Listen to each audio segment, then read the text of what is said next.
गुप्त नवरात्रि के दौरान यदि आपने पूजा पाठ का संकल्प लिया हुआ है तो रखें किन बातों का ध्यान।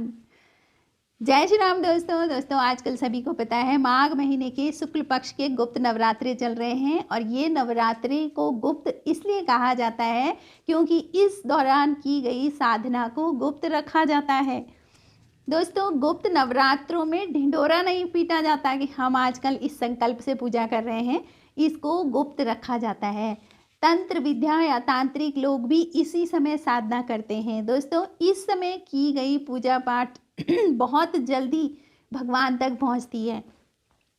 तिथियों का, समय का बहुत बड़ा खेल है। आप लोग तिथियों को ऐसी न छोड़ें, बहुत बड़ा महत्व होता है तिथियों का। तो दोस्तों, गुप्त नवरात्रि में अगर आपने पूजा पाठ का संकल्प रखा हुआ है तो आज मैं अपने वीडियो में बताऊंगी कि कौन सी सावधानियां रखें ताकि आपकी पूजा सफल हो, आपकी मनोकामना पूर्ण हो। छोटी छोटी सी कई बार हम सावधानियां नहीं रखते हैं और उस एनर्जी से हम दूर हो जाते हैं। तो इसलिए दोस्तों शुरू करते हैं आज का वीडियो। दोस्तों, रोज़ की तरह यदि आपको मेरा वीडियो पसंद आएगा तो उसको लाइक करें, कमेंट करें, शेयर करें, मेरे चैनल को सब्सक्राइब करें और कमेंट में जय श्री राम लिखें। तो दोस्तों शुरू करते हैं आज का वीडियो। सबसे पहली बात कि देवी के नाम का अखंड दिया जलाएं। और अखंड मतलब जो बीच में खंडित नहीं होना चाहिए। अगर 9 दिन का, 11 दिन का जो भी आपका अनुष्ठान है उतने दिन तक वो दिया अखंड होना चाहिए। और अगर उसकी बाती आपको बदलनी पड़ेगी तो मैंने पहले वाले वीडियो में बता रखा है कि अखंड दिए की बाती को किस तरह से बदलना चाहिए। दोस्तों, दूसरी बात, जो आप माला जप कर रहे हैं ना, तो वो माला आपकी अपनी होनी चाहिए। कभी कभी आप माला जप करने बैठ जाते हैं लेकिन वही माला किसी औरों ने भी जपी थी। आप अपनी ही माला जपें। तीसरी बात दोस्तों कि साधना में जो आप वस्त्र पहनते हैं, जिस समय आप पूजा कर रहे हैं तो आपके जो वस्त्र हैं उन वस्त्रों को पहन करके आप कहीं बाहर न घूमने गए हों, ये बहुत ध्यान रखना है। साधना के वस्त्र उसी समय पहने और उसके बाद उनको बदल दें या फिर नहा के बिल्कुल नए कपड़े पहने। तो दोस्तों, इसका बहुत बड़ा फ़र्क पड़ता है क्योंकि एनर्जी हमारे वस्त्रों की भी होती है। तो दोस्तों, अगर हम रोज़ वही साधना के वस्त्र अलग रखे हुए हैं उनको पहन करके हम करते हैं तो उनको ढूंढने में आसानी होती है। वो एनर्जी आपको जल्दी से आपकी समझ आ जाएगी। तो दोस्तों, इसका बहुत ध्यान रखें। दूसरा, जब आप पूजा करने बैठें तो पूजा स्थल पर 1 लोटा जल का रखें, उसको ढक करके रख लें और साधना खत्म होने के बाद आपको उस जल को पीना है। दोस्तों, जो आप मंत्र जाप कर रहे होंगे, पूजा साधना में जो आप पूजा कर रहे हैं उसकी एनर्जी उस पानी में चली जाती है और फिर पानी के द्वारा वो एनर्जी आपके भीतर चली जाती है। कई बार क्या होता है, आपका मन नहीं लगा तो वो एनर्जी आप तक नहीं पहुंच पाई। तो आपने क्या करा कि वो लोटा जल का रखा हुआ था तो जल में एनर्जी बहुत जल्दी मिल जाती है और फिर उस जल को आपने पी लिया तो वो आप तक पहुंच जाती है।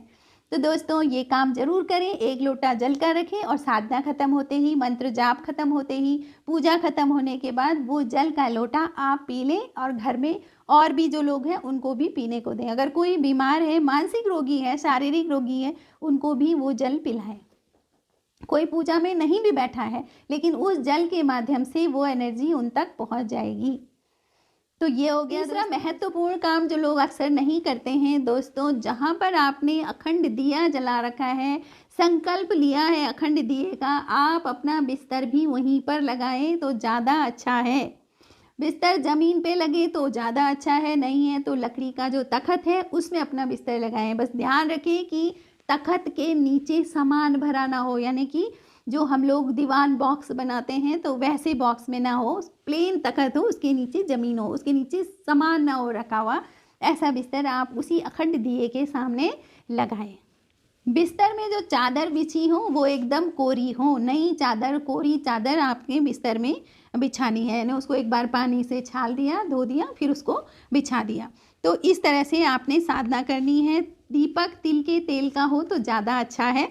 और जो बीमार महिलाएं हैं या बीमार लोग हैं वो कम से कम कोई संकल्प ना लें, क्योंकि अगर बीच में स्थिति बिगड़ती है तो संकल्प टूटता है, वो भी अच्छा नहीं माना जाता है। इसलिए संकल्प लेना है तो पहले स्वास्थ्य बहुत ज़रूरी है।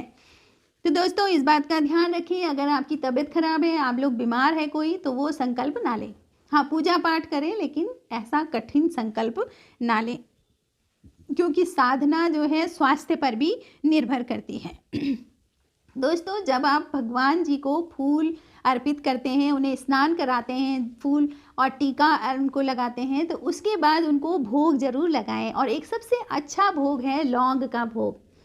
तो भोग कैसे लगता है दोस्तों? पहला भोग भगवान गणेश जी को लगेगा, दूसरा भोग आपके गुरु को लगेगा, तीसरा भोग आपके मंत्र के देवता को लगेगा। लेकिन भोग ज़रूर लगाएं, तभी आप शुरू करें। पहले लौंग का भोग उनको लगाएं, उससे चारों तरफ की एनर्जी बहुत अच्छी हो जाती है। नेगेटिव एनर्जी वहाँ से दूर दूर चली जाती है और फिर आपका किया हुआ मंत्र, जाप, जप, तप सब सार्थक होगा। तो दोस्तों, इन बातों का आप ध्यान रखें और जितने दिनों तक आपके घर में पाठ है, कोशिश करें कि बाहर कम से कम जाएं जब तक अति आवश्यक ना हो। और अगर आप बाहर गए हैं तो जब घर में आते हैं और आप दोबारा दूसरी बार शाम को साधना में बैठेंगे तो आप पहले नहा लें और अपनी साधना के वस्त्र पहनें।